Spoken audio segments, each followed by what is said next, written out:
ಜಗವಿದು ಖುಷಿಯಂದು ಮಿಗೆ ತಿಳಿದ ಆರೂಢನಿಗೆ ಸುಖಾದಿ ದ್ವಂದ್ವ ತತಿಯುಂಟೆ ಎನ್ನುವ ಸೂತ್ರ ಆರಂಭವಾಗಿದೆ. ಎರಡು ನುಡಿಗಳ ವಿಚಾರ ನಿನ್ನೆಯ ದಿವಸ ಚಿಂತನೆ ಮಾಡಲ್ಪಟ್ಟಿವೆ.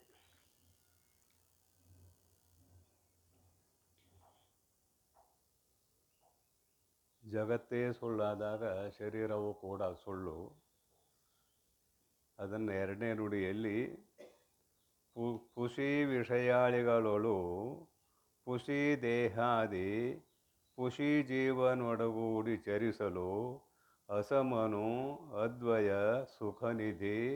ಸುಖನಿಧಿ ಸತ್ಯ ರೂಪ ನೆನೆಸುವ ಪರಾತ್ಮಂಗೆ ತನಗೇನು ಅನ್ನುವಂಥ ನುಡಿಯ ವಿಚಾರ ಆಗಿದೆ.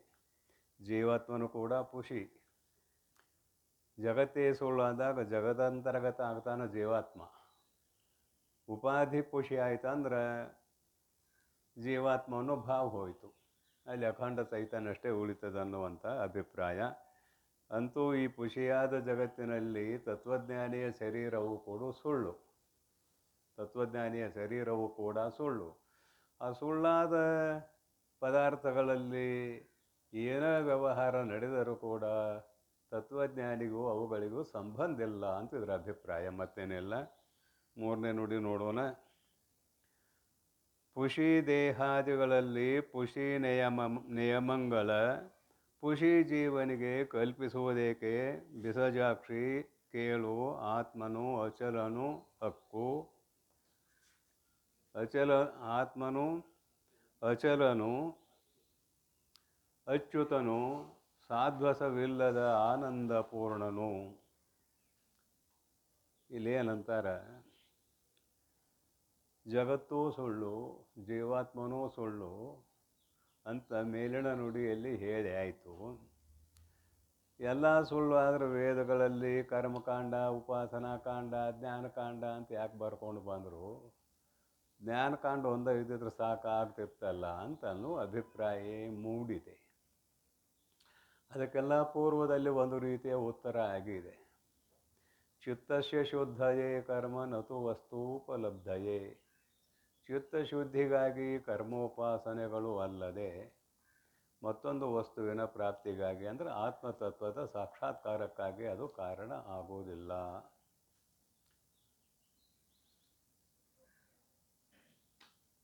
ಪುತ್ರೇಣ ಅಯಂ ಲೋಕಃ ಜಯ್ಯಃ ವಿದ್ಯೆಯ ದೇವಲೋಕಃ ಜಯ್ಯಃ. ಆತ್ಮಜ್ಞಾನದಿಂದ ಎಲ್ಲವನ್ನೂ ಗೆಲ್ಲಲಿಕ್ಕೆ ಬರ್ತದೆ ಅಂತ ಒಂದು ಸಾಮಾನ್ಯ ಮಾತು, ನೆನಪು ಅಷ್ಟೆ. ಗೃಹಸ್ಥ ಆಶ್ರಮ ಅಂತ ಒಂದಿದೆ. ಗೃಹಸ್ಥಾಶ್ರಮ ಯಾಕೆ ಮಾಡಿದರು ಅಂದ್ರೆ ಲೋಕದ ವ್ಯವಹಾರ ನಡ್ಕೊಂಡು ಹೋಗಬೇಕು. ಬ್ರಹ್ಮಚರ್ಯ ಆಶ್ರಮ, ಗೃಹಸ್ಥಾಶ್ರಮ, ವಾನಪ್ರಸ್ಥಾಶ್ರಮ, ಸನ್ಯಾಸಾಶ್ರಮ. ಬ್ರಹ್ಮಚರ್ಯ ಆಶ್ರಮದಲ್ಲಿ ಏನು ಅವನ ಕೆಲಸ ಅಂತ ಕೇಳಿದ್ರೆ ಕೇವಲ ಬ್ರಹ್ಮಚರ್ಯ ವ್ರತದಿಂದ ಇದ್ದುಕೊಂಡು ಗುರುಕುಲ ವಾಸ ಮಾಡಿ ಬ್ರಹ್ಮವಿದ್ಯೆಯ ಅಧ್ಯಯನ ಮಾಡುವುದೇ ಅವನ ಕೆಲಸ. ಬೆತ್ತಲಿಲ್ಲ, ಬೆಳೀಲಿಲ್ಲ, ಮತ್ತು ಹೊಟ್ಟೆಗೆ ಇಟ್ಟಬೇಕಲ್ಲ, ಅದಕ್ಕೆ ಅಧಿಕಾರ ಕೊಡ್ತಾರೆ ಗುರುಗಳು. ವೇದಾಧ್ಯಯನ ಮುಗಿದ ಮೇಲೆ ಅಂತೆ ವಾಸಿನಂ ಮನುಷ್ಯಾಸ್ತಿ ವೇದಂ ಆಚಾರ್ಯ ಅಂತೆ ವಾಸಿನಂ ಶಾಸ್ತಿ ಅಂತ ಒಂದು ಮಾತ ಶಿಕ್ಷಾವಲ್ಲಿಯಲ್ಲಿ ಬರುವಂಥದ್ದು. ಗುರುಗಳು ವೇದಗಳನ್ನು ಹೇಳಿಕೊಡ್ತಾರೆ, 4 ವೇದಗಳನ್ನು ಸ್ವರಸಹಿತವಾಗಿ. ಅದಕ್ಕೆ ಶಿಕ್ಷಾ ವ್ಯಾಕರಣಾದಿಗಳು ಸಂಕ್ಷಿಪ್ತ ಪರಿಚಯ ಆಗಿರ್ತಾವೆ. ಆಮೇಲೆ ಗುರುಗಳು ಏನಂತಾರೆ, ನೋಡಪ್ಪ ನನ್ನ ಹತ್ರ ಎಷ್ಟಿತ್ತು ಅಷ್ಟು ಹೇಳಿದೆ, ಇನ್ನು ಮುಂದೆ ನೀನು ಸನ್ಯಾಸಿಯೂ ಆಗ್ಬೋದು, ಗೃಹಸ್ಥನೂ ಆಗ್ಬೋದು, ಅದು ನಿನಗೆ ಅಧಿಕಾರ. ಆದರೆ ಇಲ್ಲಿಂದ ಹೋದ್ಮೇಲೆ ಏನಂತಾರೆ ಅವರು, ಪ್ರಜಾತಂತು ಮಾ ವ್ಯವಚ್ಛೇತ್ಸಿಹಿ ಆಚಾರ್ಯಾಯ ಪ್ರಿಯಂ ಧನಂ ಆವೃತ್ಯ ಪ್ರಜಾತಂತು ಮಾ ವ್ಯವಚ್ಛೇತ್ಸಿಹಿ ಅಂತ ವಾಕ್ಯ ಪೂರ್ಣ ಅದ. ಗುರುಕುಲ ಅಧ್ಯಯನ ಮುಗಿದ ಮೇಲೆ ಗುರುಗಳಿಗೆ ಏನು ಕೊಡಬೇಕಾದ ಯೋಗ್ಯ ದಕ್ಷಿಣೆಯನ್ನು ಕೊಟ್ಟು ಇನ್ನು ಮುಂದೆ ವಂಶ ಬೆಳೆಯುವುದಕ್ಕಾಗಿ ಮದುವೆಯನ್ನು ಮಾಡಿಕೋ ಅಂತಾರೆ ಅವರು. ಅಂದರೆ ಕ್ರಮ, ಬ್ರಹ್ಮಚರ್ಯ ಆಶ್ರಮದಿಂದ ಗೃಹಸ್ಥನ ಆಗಲೇಬೇಕು, ಇದು ಕ್ರಮ ಹೇಳುವಾಗ. ಗೃಹಸ್ಥ ಆದಮೇಲೆ ವಾನಪ್ರಸ್ಥ, ವಾನಪ್ರಸ್ಥ ಆದಮೇಲೆ ಸನ್ಯಾಸಾಶ್ರಮ. ಇದು ಒಂದು ರೀತಿಯ ನಿಯಮ ಮಾಡಿದ್ದಾರೆ ತೈತಿರು ಉಪನಿಷತ್ನಲ್ಲಿ ಕಾಣುವಂಥದ್ದು.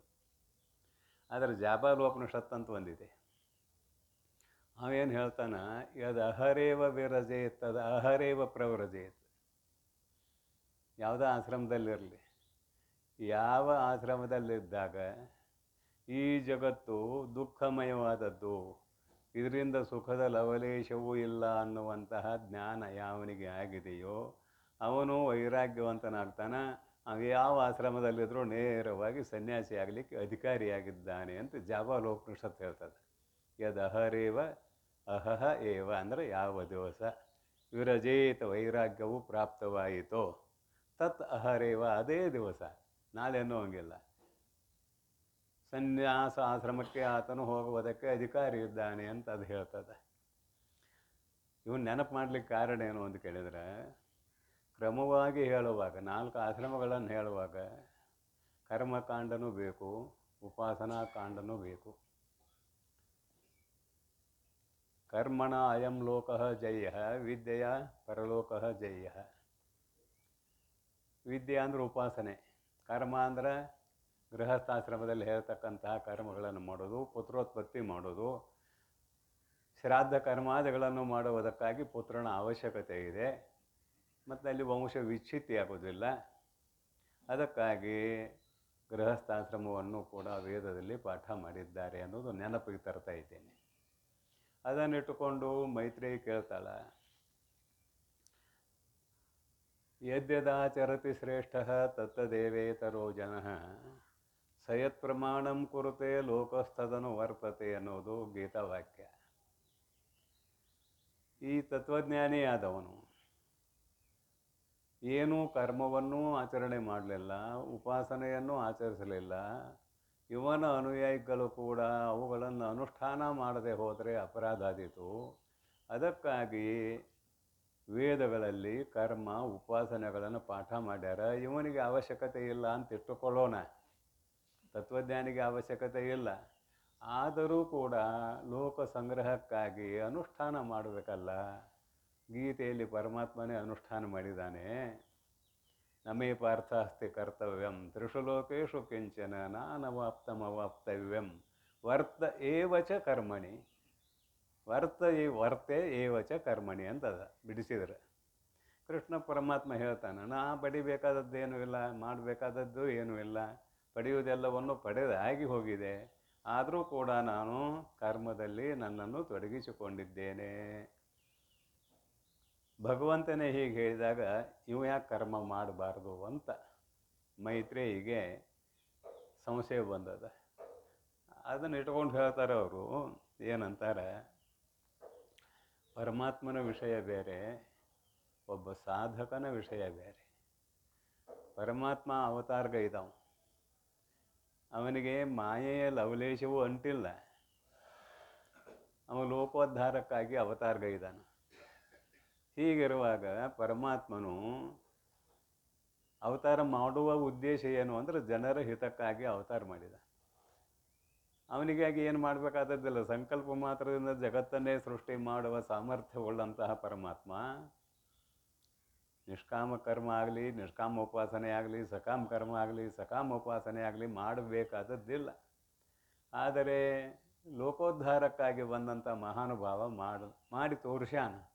ಅದನ್ನು ಸಹಜವಾಗಿ ಒಬ್ಬ ಎಲ್ಲರಂತೆ ಹುಟ್ಟಿ ಉನ್ನತ ಮಟ್ಟದ ಸಾಧಕನಾಗಿ ತನ್ನ ಸ್ವರೂಪದ ಸಾಕ್ಷಾತ್ಕಾರವನ್ನು ಮಾಡಿಕೊಂಡವ ಇದ್ದಾನಲ್ಲ, ಇವು ನಸ ಪುನರಾವರ್ತತೆ, ಇವು ಮತ್ತೆ ಹುಟ್ಟು ಬರೋದಿಲ್ಲ. ಪರಮಾತ್ಮ ಮತ್ತೆ ಮತ್ತೆ ಅವತಾರ ಮಾಡ್ಯಾನ, 10 ಅವತಾರ ಆಗ್ಯಾವ.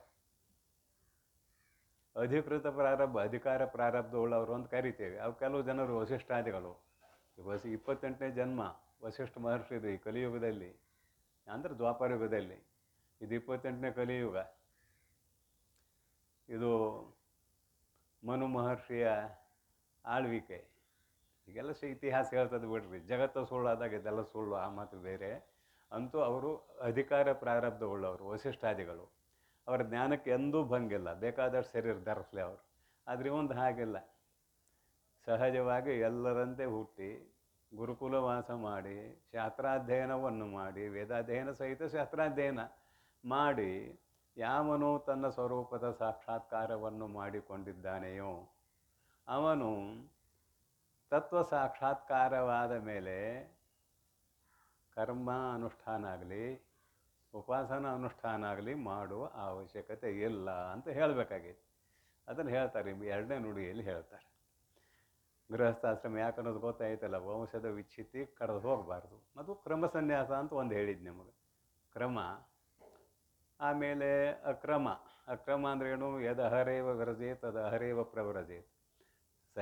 ಬ್ರಹ್ಮಚರ್ಯ, ಗೃಹಸ್ಥ, ವಾನಪ್ರಸ್ಥ ಆಗಬೇಕಂತ ನಿಯಮಿಲ್ಲ. ಅತ್ಯಂತ ಶ್ರೇಷ್ಠವಾದ ವೈರಾಗ್ಯ, ದೃಢತರವಾದ ವೈರಾಗ್ಯ ಬರ್ತದೆ, ಆ ದಿವಸ ಹೋಗು ಸನ್ಯಾಸಿ ಆಗಿ, ಏನು ತಕರಾರಿಲ್ಲ. ಸನ್ಯಾಸಾಶ್ರಮ ಸ್ವೀಕಾರ ಮಾಡಿ, ಯಾವ ಕರ್ಮ ಅವಶ್ಯಕತೆ ಇಲ್ಲ, ಉಪಾಸನೆ ಅವಶ್ಯಕತೆ ಇಲ್ಲ, ಗುರುಗಳ ಹತ್ತಿರ ನೇರವಾಗಿ ಹೋಗು. ಅವ್ರ ಗುರುಗಳು ನಿನ್ನ ಯೋಗ್ಯತೆ ನೋಡಿ ಶ್ರವಣ, ಮನನ, ನಿಧಿಧ್ಯಾಸನ ಇದರಲ್ಲಿ ನಿನ್ನನ್ನು ತೊಡಗಿಸುತ್ತಾರೆ ಅನ್ನುವ ಅಭಿಪ್ರಾಯ ಎರಡನ್ನೂ ಉಪನಿಷತ್ನಲ್ಲಿ ನಾವು ಕಾಣ್ತಾ ಇದ್ದೇವೆ. ಕ್ರಮ ಸನ್ಯಾಸ, ಯುಗಪತ್ ಸನ್ಯಾಸ.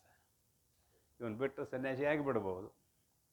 ಇಲ್ಲಿ ಮೈತ್ರೇಯಿಗೆ ಬಂದಿರುವ ಸಂಶಯವನ್ನು ನಿವಾರಣೆ ಮಾಡಲಿಕ್ಕೆ ಲೋಕ ಸಂಗ್ರಹಕ್ಕಾಗಿ ಆದರೂ ಇವನು ಮಾಡ್ಬೋದಲ್ಲ ಅಂತ ಕೇಳಿದರೆ ಅಂತಾರೆ, ಕರ್ಮ ಮಾಡುವುದಕ್ಕೆ ಏನು ಬೇಕು ಅಂದ್ರೆ ಶರೀರ ನಾನು ಅನ್ನುವ ಭಾವನೆ ಬೇಕು ಕರ್ಮ ಮಾಡೋದಕ್ಕೆ. ಮತ್ತು ಭಗವಂತ ಮಾಡ್ಯಾನಲ್ಲ ಅಂದ್ರೆ ಅವನು ಶರೀರ ನಾನು ಅಂತ ಮಾಡ್ಯಾನ. ನಾನು ಅಲ್ಲ, ಶರೀರ ಅಲ್ಲ ಅನ್ನೋದು ಗೊತ್ತಿಲ್ಲ, ಭಗವಂತ ಗೊತ್ತಿದೆ. ಆದರೂ ಕೂಡ ನನಗೆ ಜನ್ಮವಿಲ್ಲ, ಜನ್ಮವನ್ನು ಧರಿಸಿದವರಂತೆ ನಾನು ನನ್ನನ್ನು ತೋರಿಸಿಕೊಂಡಿದ್ದೇನೆ ಅಂತ ಬರೆದಾನ ಭಗವಂತ. ನಾನು ಹುಟ್ಟವಲ್ಲ, ಆದರೆ ಹುಟ್ಟಿದಂತೆ ಜನರಿಗೆ ನನ್ನನ್ನು ನಾನು ತೋರಿಸಿಕೊಂಡಿದ್ದೇನೆ ಅಂತ ಗೀತೆಯ ಆರಂಭದಲ್ಲೇ ಭಗವತ್ಪಾದರು ಭಾಷ್ಯ ಬರೀತಾರೆ. ಇದನ್ನು ಪ್ರಕೃತದಲ್ಲಿ ನಾವು ಕರ್ಮಕ್ಕೆ ಅಧೀನರಾಗಿ ಹುಟ್ಟಿದವರು. ಇಲ್ಲಿ ಯಾಜ್ಞವಲ್ಕ್ಯರನ್ನ ಇಟ್ಕೊಳ್ರಿ ನೀವು. ಕರ್ಮಕ್ಕೆ ಅಧೀನರಾಗಿ ಹುಟ್ಟಿದ ಶರೀರ, ಪರಮಾತ್ಮನ ಶರೀರ ಕರ್ಮಕ್ಕೆ ಅಧೀನವಾದದ್ದಲ್ಲ, ತಾನೇ ಅದನ್ನು ಸೃಷ್ಟಿ ಮಾಡಿಕೊಂಡಿದ್ದಾನೆ. ತನ್ನ ಮಾಯೆಯನ್ನು ತನ್ನ ಅಧೀನದಲ್ಲಿಟ್ಟುಕೊಂಡು ತಾನು ಹುಟ್ಟಿದವರಂತೆ ತೋರಿಸಿಕೊಂಡಿದ್ದಾನೆ ಪರಮಾತ್ಮ. ಅದಕ್ಕೆ ಪರಮಾತ್ಮನ ವಿಷಯ ಇಲ್ಲಿ ತೊಗೊಂಡು ಬರೋದಲ್ಲ ಅನ್ನೋದು ನೆನಪಿಟ್ಟುಕೊಳ್ಳೋಣ. ಸಹಜವಾಗಿ ಕರ್ಮಕ್ಕೆ ಅಧೀನವಾಗಿ, ಪ್ರಾರಬ್ಧ ಕರ್ಮಕ್ಕೆ ಅಧೀನವಾಗಿ ಹುಟ್ಟಿದ್ದು ಇಲ್ಲಿ ನಮಗೆ ವ್ಯಕ್ತ ಆಗಿದೆ. ಈಗ ಪ್ರಾರಬ್ಧ ವಶದಿಂದ ಅವನಿಗೆ ಭೋಗ ಬರ್ತದೆ, ಅದು ಅವನಿಗೆ ಅಲ್ಲ, ಶರೀರಕ್ಕೆ ಅನ್ನೋದು ಅನ್ವಯ ಮಾಡಿ ತೋರಿಸ್ಯಾರ. ಈಗ ಕರ್ಮೋಪಾಸನೆಗಳನ್ನು ತತ್ವಜ್ಞಾನಿಯಾದವನು ಮಾಡುವ ಅವಶ್ಯಕತೆ ಇಲ್ಲ ಅನ್ನೋದನ್ನು ಹೇಳ್ತಾರೆ ನೋಡ್ರಿ. ಪುಷಿ ವಿಷಯಾಳಿಗಳಲ್ಲೂ ಅದಾಗೈತಿಲ್ಲ.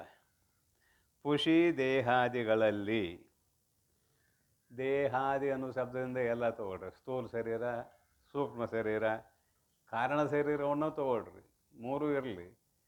ಕಾರಣ ಶರೀರದಲ್ಲಿ ಎರಡು ಭಾಗ ಮಾಡಿದ್ದೇವೆ. ಕಾರಣ ಶರೀರ ಅಂದ್ರೆ ಅಜ್ಞಾನ, ಅವಿದ್ಯೆ. ಆವರಣ ಶಕ್ತಿ ಒಂದು, ವಿಕ್ಷೇಪ ಶಕ್ತಿ ಒಂದು ಮಾಡಿದ್ದೇವೆ. ಆವರಣ ಶಕ್ತಿ ಹೊರಟು ಹೋಗಿದೆ. ಆವರಣ ಶಕ್ತಿ ಸಹಿತವಾಗಿ ಅವಿದ್ಯೆ ನಾಶ ಆಗಿದೆ, ಅದರ ವಾಸನೆ ಉಳಿದಿದೆ. ವಿಕ್ಷೇಪ, ಅದರ ವಾಸನೆ ಉಳಿದಿದೆ.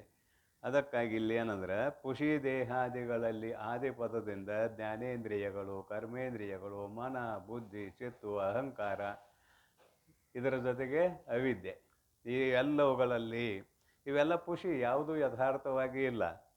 ಪುಷಿ ದೇಹಾದಿಗಳಲ್ಲಿ ಪುಷಿ ನೇಮಂಗಳ, ಪುಷಿ ನಿಯಮಂಗಳ, ಪುಷಿಯಾದ ನಿಯಮಗಳು ಅಂದ್ರೆ ಹೀಗೆ ಜೀವನ ಮಾಡಬೇಕು, ಹೀಗೆ ನಡಿಬೇಕು. ಇಲ್ಲೆಲ್ಲ ಏನಂದ್ರೆ ದುರಿತ ಕರ್ಮವನ್ನು ಒಲ್ಲದರು, ಪುಣ್ಯವನ್ನು ಮಾಡು, ಹರ ನಡಿ ವಿಧಿ, ಶಾಂತರೊಡನಾಡು ಇತ್ಯಾದಿ ಏನೂ ಇವನಿಗೆ ಸಂಬಂಧ ಇಲ್ಲ. ಯಾಕಂದ್ರೆ ಶರೀರವೇ ಇಲ್ಲ ಇವನಿಗೆ, ಅದು ಮಿಥ್ಯಾಭೂತವಾದದ್ದು. ಸಕಲ ಜಗತ್ತೂ ಮಿಥ್ಯಾಭೂತವಾದದ್ದು. ಇಂತಹ ಸುಳ್ಳಾದ ಜಗತ್ತಿನಲ್ಲಿ ಒಬ್ಬ ತತ್ವಜ್ಞಾನಿ ಪ್ರಾರಬ್ಧ ಕರ್ಮಕ್ಕೆ ಅಧೀನವಾಗಿ ಬದುಕುತ್ತಿರುವಾಗ ಅವನು ಕರ್ಮೋಪಾಸನೆಗಳನ್ನು ಅನುಷ್ಠಾನ ಮಾಡುವ ಅವಶ್ಯಕತೆ ಇಲ್ಲ. ಶರೀರ ಯಾವನ ಅಂದಾನ ಅವನಿಗೆ ಅನ್ವಯ ಇದು. ಶರೀರವೇ ನಾನು ಅಲ್ಲ ಅಂತ ನಿಶ್ಚಯ ಮಾಡಿದ್ದರಿಂದ ಯಾಕಲ್ಲ ಅಂದ, ಅದು ಸುಳ್ಳು, ನಾನು ನಿತ್ಯ. ಹಾಗೆ ಶರೀರನ ಅಲ್ಲ ಅಂತ ಅಲ್ಲ, ನಮಗೂ ಅನ್ನಕ್ಕೆ ಬರ್ತದೆ ಶರೀರನ ಅಲ್ಲ ಅಂತ. ಆಕತೇನ? ಶರೀರ ಸುಳ್ಳು, ನೀನು ಮಿಥ್ಯೆ, ನಾನು ಸತ್ಯ ಅನ್ನೋ ಜ್ಞಾನ ಅವನಿಗೆ ಆಗೈತೆ, ಮಹಾನುಭಾವನಿಗೆ. ಅವ ಇದಕ್ಕೇನು ಸಂಬಂಧಪಟ್ಟಿಲ್ಲ. ಮತ್ತು ಇದಕ್ಕೆ ಸಂಬಂಧಪಟ್ಟ ಕರ್ಮ ಉಪಾಸನೆ ಮಾಡಬೇಕಾಗ್ತದೆ. ಇದಕ್ಕೆ ಸಂಬಂಧಪಟ್ಟಿಲ್ಲ ಅಂದರೆ ಕರ್ಮ ಉಪಾಸನೆ ಮಾಡೋ ಅವಶ್ಯಕತೆ ಏನಿದೆ? ಪುಷಿ ನಿಯಮಗಳ ಪುಷಿ ಜೀವನಿಗೆ ಕಲ್ಪಿಸುವುದೇಕೆ? ಜಗತ್ತು ಸುಳ್ಳ, ಜೀವಾತ್ಮನೂ ಸುಳ್ಳ. ಆ ಕರ್ಮ ಉಪಾಸನೆ ಅಂತ ಏನು ಹೇಳ್ತಿಲ್ಲ, ಅವು ಸುಳ್ಳು, ಅವು ಜಗದಂತರ್ಗತ. ಕರ್ಮ ಉಪಾಸನೆಗಳು ಕೂಡ ಜಗತ್ತಿನಲ್ಲೇ ಅಂತರ್ಗತ. ಇನ್ನು ಕಲ್ಪಿತ ದೇವತೆಗಳು ಅವು ಜಗದಂತರ್ಗತ. ಮತ್ತು ದೇವತೆಗಳು ಅದಾವು ಸತ್ಯವಾದವು ಅಂದ್ರೆ ಎಲ್ಲೇ ಅವನ ದೃಷ್ಟಿಯಿಂದ ಇದ್ಯಾವುದೂ ಇಲ್ಲ. ಮೂರು ಲೋಕ ಇಲ್ಲ, ಸ್ವರ್ಗ ಮರ್ತ್ಯ ಪಾತಾಳ. ದೇವತೆಗಳಿಲ್ಲ, ಮಾನವರಿಲ್ಲ, ಪಶುಗಳಿಲ್ಲ, ಲೋಕಗಳಿಲ್ಲ. ಹೀಗೆ ಇರುವಾಗ ಕರ್ಮನೂ ಇಲ್ಲ, ಉಪಾಸನೆಯೂ ಇಲ್ಲ, ಈಗ ಅವಾಗ ಜ್ಞಾನವೂ ಇಲ್ಲ. ದಾಟಿದಾನ. ಏನಿದೆ ಜ್ಞಾನದ ಅವಶ್ಯಕತೆ? ಅಹಂ ಬ್ರಹ್ಮಾಸ್ಮಿ ಅನ್ನೋದು ಬೇಕಾಗೈತೆ ನಮಗೆ. ಅದು ಹೋಗೈತೆ, ಅದು ದಾಟಿ. ಏನೇನು ಅವನಲ್ಲಿಗೆ ಯಾವ ವ್ಯವಹಾರ ನಡೆಯುವುದಿಲ್ಲ. ಹೋಗಲಿ, ಅವನ ಶರೀರದಲ್ಲಿ ನಡೀತದೆ, ನಾವು ಸುಳ್ಳು ಅದಾವು. ಅಲ್ಯಾಕೆ ನಿಯಮಗಳನ್ನು ಮಾಡಬೇಕು? ನಿಯಮಗಳನ್ನು ಮಾಡೋ ಕೆಲಸ ಏನು? ನೀ ಕೇಳಿದೆಯಲ್ಲ, ಯಾರು ಇನ್ನೂ ತತ್ವಜ್ಞಾನ ಮಾಡಿಕೊಂಡಿಲ್ಲವೋ ಅವ್ರಿಗೆ ಅವೆಲ್ಲ. ನೀವು ತತ್ವಜ್ಞಾನಿ ಆಗಿದೆ, ನಿಮಗೇನು ಸಂಬಂಧ ಇಲ್ಲ. ಮುಂದೆ ಬರ್ತೈತದ, ಮುಂದೆ ನೋಡೋಣ. ನಮಗೇನು ಸಂಬಂಧ ಇಲ್ಲ, ಏನು ಮಾಡೋದಿಲ್ಲ ಅಂದ್ರೆ ಯಥೇಷ್ಟಾಚಾರಿ ಆಗಬಹುದಲ್ಲ ಅನ್ನುವಂತಹ ಮಾತು ಮುಂದೆ ಬಂದಾಗ ನೋಡೋಣ. ಈಗ ಸದ್ಯಕ್ಕಾದ್ರೂ ವಿವರಣೆ ಬ್ಯಾಡ, ನಮಗೆ ಬಂದಾಗ ನೋಡೋಣ. ಪುಷಿ ದೇಹಾದಿಗಳಲ್ಲಿ ಪುಷಿ ನಿಯಮಗಳ ಪುಷಿ ಜೀವನಿಗೆ, ಜೀವಾತ್ಮನು ಕೂಡ ಸುಳ್ಳು, ಕಲ್ಪಿಸುವುದೇಕೆ? ಬಿಸಜಾಕ್ಷಿ. ಬಿಸಜಾಕ್ಷಿ ಅಂದರೆ ಕಮಲದಂತಹ ಕಣ್ಣುಳ್ಳವಳೆ. ಅಕ್ಷಿ ಅಂದರೆ ಕಣ್ಣು. ಕೇಳು, ಆತ್ಮನು ಅಚಲನು. ಆತ್ಮ ಅಚಲನು. ಅಚಲ ಅಂದ್ರೆ ಸ್ಥಾಣು, ಅಲುಗಾಡದವನು.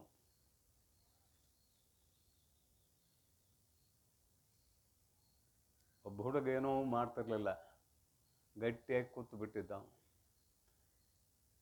ಏನು ನೋಡಾಕತ್ತೇನೆ, 2 ತಾಸು ಆಯಿತು, ಕಲ್ಲು ಕುಂತಿದೆಯಲ್ಲ, ಎದ್ದು ಏನರ ಮಾಡಬಾರ್ದೇನು ಅಂತ ಮಂದಿ ಮಾತಾಡ್ತಾರೆ. ಯಾವಾಗ ಅವ್ನು ಗಟ್ಟಿಯಾಗಿ ಕೂತಾಗ. ಇದು ಸುಮ್ಮನೆ ಎಕ್ಸಾಂಪಲ್ ಅಷ್ಟೆ. ಆತ್ಮ ಅಚಲ. ಯಾಕೆ ಅಚಲ ಅಂದ್ರೆ ಅವ್ನು ಪಡ್ಕೋಬೇಕಾದದ್ದೇನೂ ಇಲ್ಲ. ಪಡೆದುಕೊಳ್ಳುವುದು ಏನಾದರೂ ಇದ್ರೂ ಅಲ್ಗಾಡಬೇಕು, ಹೋಗಬೇಕು, ಬರಬೇಕು. ಕೃತಕೃತ್ಯ ಆಗ್ಯಾನ. ಅಚಲ. ಆತ್ಮನು ಅಚಲನು. ಅಷ್ಟೇ ಅಲ್ಲ, ಅಚ್ಯುತನು. ಅವನ ಸ್ವರೂಪಕ್ಕೆ ಎಂದೆಂದೂ ಹಾನಿ ಇಲ್ಲ. ಚ್ಯುತಿ ಹೊಂದುವುದಿಲ್ಲ ಅಂದ್ರೇನು? ಅವನ ಸ್ವರೂಪಕ್ಕೆ ಎಂದೆಂದೂ ಹಾನಿ ಇಲ್ಲ. ಇದರಿಂದ ಅವ ನಿರಾಕಾರ ಅಂತ ಹೇಳಿದಂತೆ ಸಹಜವಾಗಿ. ಅಚ್ಯುತನು. ಸಾಧ್ವಸವಿಲ್ಲದ ಆನಂದಪೂರ್ಣನು. ಆನಂದಂ ಬ್ರಹ್ಮಣೋ ವಿದ್ವಾನ್ ನ ಬಿಭೇತಿ ಕುತಶ್ಚನ. ತೈತಿರಿ ಉಪನಿಷತ್. ಬ್ರಹ್ಮಣ ಆನಂದಂ ವಿದ್ವಾನ್ ನ ಬಿಭೇತಿ ಕುತಶ್ಚನ. ಬ್ರಹ್ಮವನ್ನು ಯಾವನು ತಿಳಿದಿದ್ದಾನೆಯೋ, ಬ್ರಹ್ಮ ಆನಂದ, ಅದು ಆನಂದ ಸ್ವರೂಪನೇ ಬ್ರಹ್ಮ. ಆ ಬ್ರಹ್ಮನ ಆನಂದವನ್ನು ತಿಳಿದವನು ಯಾವುದಕ್ಕೂ ಹೆದರುವುದು ಇಲ್ಲ, ಭಯ ಇಲ್ಲ. ನ ಬಿಭೇತಿ ಕುತಶ್ಚನ. ಯಾವುದರಿಂದಲೂ ಭಯ ಇಲ್ಲ. ಸುಮ್ಮನೆ ಶಬ್ದಾರ್ಥ ಇಟ್ಕೊಳ್ಳೋಣ. ಇಲ್ಲಿಯೂ ಕೂಡ ತತ್ವಜ್ಞಾನಿ ಆದವನಿಗೆ ಭಯ ಇಲ್ಲ ಅಂತ. ಸಾಧ್ವಸವಿಲ್ಲದ, ಯಾವುದೇ ಭಯವಿಲ್ಲದ. ಸಾಧ್ವಸ ಅಂದರೆ ಭಯ. ಯಾವುದೇ ಭಯವಿಲ್ಲದ ಆನಂದ ಪೂರ್ಣನು, ಆನಂದದ ಪೂರ್ಣ ಸ್ವರೂಪನೂ ಆಗಿದ್ದಾನೆ. ಭಯ ಬರೋದು ಯಾವಾಗ ಅಂದ್ರೆ ಅದೇ ಉಪನಿಷತ್ ಹೇಳ್ತದೆ, ದ್ವಿತೀಯಾದ್ವೈ ಭಯಂ ಭವತಿ. ಎರಡನೇದು ಎಲ್ಲಿದೆಯೋ ಅಲ್ಲಿ ಭಯ ಆಗ್ತದೆ. ಎರಡನೇ ಪದಾರ್ಥ ಇಲ್ಲವೇ ಇಲ್ಲ ಅಂದ್ರೆ ಭಯ ಆಗೋದಿಲ್ಲ. ಈಗ ಬ್ರಹ್ಮಾನಂದವನ್ನು ಅಂದ್ರೆ ಬ್ರಹ್ಮಣ ಸ್ವರೂಪವನ್ನು ತಿಳಿದವನು, ಇವು ಬ್ರಹ್ಮವೇ. ತಿಳಿಸುವುದಕ್ಕಾಗಿ ಹೇಳುವ ಮಾತಿದು. ತಿಳಿದವನು ಅನ್ನೋದು ಇವನು ಬ್ರಹ್ಮವೇ. ಬ್ರಹ್ಮವಿತ್ ಬ್ರಹ್ಮೈವ ಭವತಿ. ತಗೊಳ್ಳೋಣ ಇಲ್ಲಿ ಮುಂಡಕೋಪನಿಷತ್ತ. ಬ್ರಹ್ಮವಿತ್, ಬ್ರಹ್ಮವನ್ನು ತಿಳಿದವನು ಬ್ರಹ್ಮವೇ ಆಗುತ್ತಾನೆ. ಇವು ಬ್ರಹ್ಮ ಸ್ವರೂಪವೇ ಆಗಿರುವುದರಿಂದ ಇನ್ನೊಂದು ವಸ್ತುವು ಅಲ್ಲಿಲ್ಲ. ಇದ್ರೆ ಭಯ ಆಗ್ತಿತ್ತು. ಅದಕ್ಕಾಗಿ ಭಯವಿಲ್ಲದವನು. ಅದರ ಜೊತೆಗೆ ಹೇಳಿದರು ಪೂರ್ಣ ಆನಂದನು, ಆನಂದ ಪೂರ್ಣನು. ಆನಂದದ ಗಟ್ಟಿ, ಉಪ್ಪಿನ ಗಟ್ಟಿ ಅಂತ ದೃಷ್ಟಾಂತ ಕೊಟ್ಟಾರೆ. ಯಾವ್ದಾರ ಇಟ್ಕೊಡ್ರಿ, ಉಪ್ಪಿನ ಗಟ್ಟಿರ ಇಟ್ಕೊಡ್ರಿ, ಬೆಲ್ಲಾರ ಇಟ್ಕೊಡ್ರಿ, ಯಾವ್ದಾರ ಇಟ್ಕೊಡ್ರಿ. ಬೆಲ್ಲದ ಗೊಂಬೆ ಮಾಡಿದ್ರೆ ಎಲ್ಲಿ ಕಡಿದ್ರು ಸಿಹಿನ ಅದು. ಎಲ್ಲಿ ಬೇಕಾದ್ರೆ ಎಲ್ಲಿ ಕಡಿರಿಲ್ಲ. ಕಾಲಾರ ಕಡೀರಿ, ಕೈಯಾರ ಕಡೀರಿ, ಅದರ ಮೂಗಾರ ಕಡೀರಿ, ಗೊಂಬಿ. ಗೊಂಬಿ.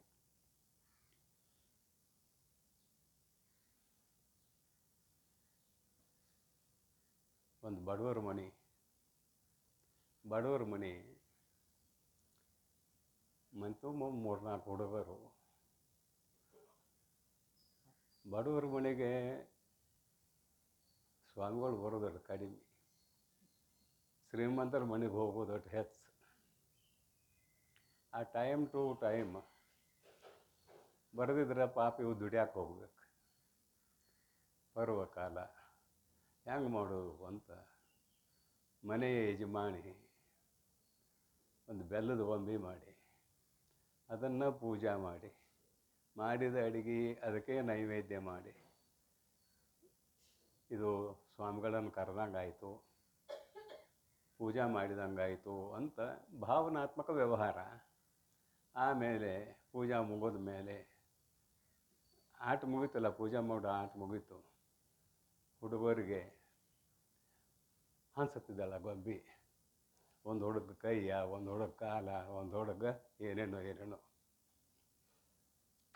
ಒಂದು ಸಲ ಏನಾಯಿತು, ಅಕಸ್ಮಾತ್ ಒಬ್ಬರು ಸ್ವಾಮಿಗಳು ಸಿಕ್ಕರು, ಕರ್ಕೊಂಡು ಬಂದರು, ಪೂಜೆ ಮಾಡಿದರು. ಪೂಜೆ ಮಾಡಿದ ಮೇಲೆ ಪೂಜೆ ಮುಗೀತಲ್ಲ, ಆ ಹುಡುಗರು ಅಂದು, ಯವ್ವ ನನ್ನ ಕೈ ಕೊಡು, ಸ್ವಾಮಿಗಳ ಕೈ ಕೊಡು, ಸ್ವಾಮಿಗಳ ಕಾಲು ಕೊಡು. ಅಷ್ಟೊತ್ತಿಗೆ ಏನಾಗಿತ್ತು ರೀ, ಆಕೆ ಗಂಡ ಹೊಲಕ್ಕೆ ಹೋಗಿದ್ದ, ಒಂದು ಗಿಡ ಕಡಿದಿದ್ದು, ಗಿಡ ಕಡ್ದು ಅವ ಬಂದ, ಕೊಡಲಿ ಹೆಗಲ ಮ್ಯಾಗ ಇಟ್ಕೊಂಡು. ಹುಡುಗರನ್ನ ಕತ್ತವ, ಕೈ ಕೊಡು, ಕಾಲು ಕೊಡು, ನನ್ನ ಕಾಲು ಕಡ್ಕೊಡು, ನನ್ನ ಕೈ ಕಡ್ಕೊಡು, ಹೆಂಗೆ ಅನ್ನಕಾತು. ಕೊಡ್ಲಿ ತೊಗೊಂಡು ಅವ ಬಂದ. ಸ್ವಾಮಿಗಳು ಪಜಿತೆ ಎದ್ದು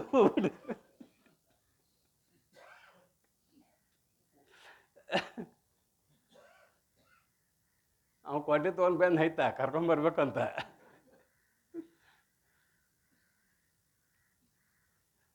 ಸ್ವಲ್ಪ ನಗ್ರಿ ಅಂತ ಮತ್ತೇನೋ ರೂಪಕ. ಆ ಹುಡುಗರಿಗೆ ಕೈ ಕೊಟ್ಟರು ಸಿಹಿ ಇದೆ ಬೆಲ್ಲದ್ದು, ಕಾಲು ಕೊಟ್ಟರು ಸಿಹಿ ಇದೆ,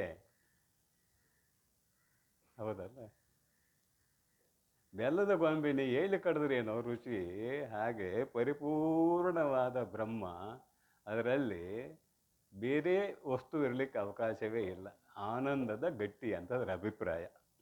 ಹೀಗಾಗಿ ತತ್ವಜ್ಞಾನಿಯಾದವನು ಪೂರ್ಣ ಆನಂದ ಸ್ವರೂಪ. ಅವನು ಅಚಲನು, ಚ್ಯುತಿ ಇಲ್ಲ, ಅವನಿಗೆ ಆಸೆ ಇಲ್ಲ, ಭಯ ಇಲ್ಲ. ಅವನಿಗೆ ಯಾಕೆ ಕರ್ಮದ ನಿಯಮ ಆದೀತು, ಕರ್ಮದ ನಿಯಮ ಇಲ್ಲ ಅಂತಿದ್ರೆ ಅಭಿಪ್ರಾಯ, ಮತ್ತೇನಿಲ್ಲ.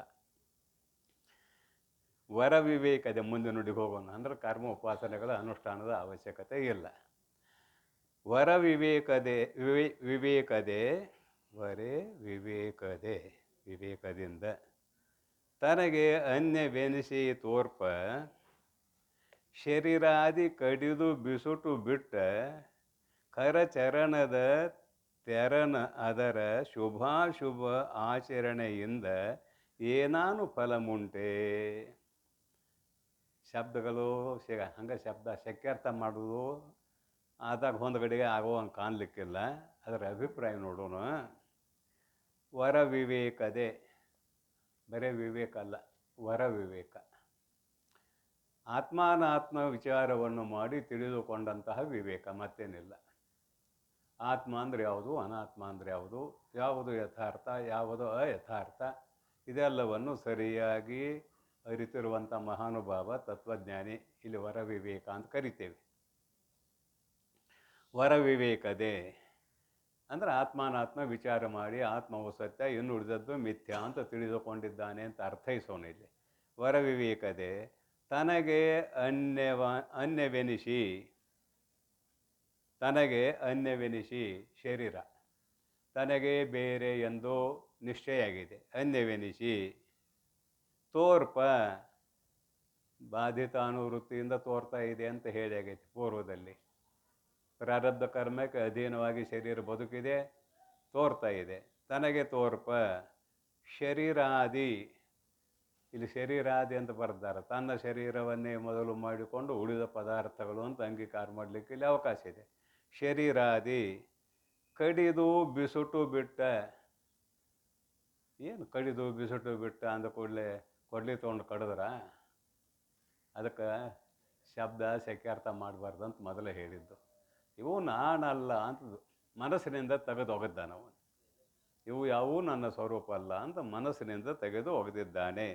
ಲೋಕಾರೂಢಿಯಲ್ಲಿ ಏನು ಮಾಡಿದರು, ತಿಳಿಲೆಲ್ಲರಿಗೂ ಅಂತ ಕಡಿದು ಬಿಸುಟು ಬಿಟ್ಟ. ಕಡಿದು ಬಿಸಾಕಿರುವ ಅಂದರೆ ನಾನು ಇವು ಯಾವೂ ಅಲ್ಲ ಎಂದು ನಿಶ್ಚಯವಾಗಿ ತಿಳಿದಿರುವ ಮಹಾನುಭಾವ ಕರಚರಣದ ತೆರನು ಅದರ ಶುಭಾಶುಭ. ಕರಚರಣದ ತೆರನು ಅಂದರೆ ಇದು ಕೈ ಕಾಲು ಮೊದಲಾದ ಅವಯವಗಳನ್ನು ಬಿಸಾಕಿದಾನಂತ ಅಭಿಪ್ರಾಯ.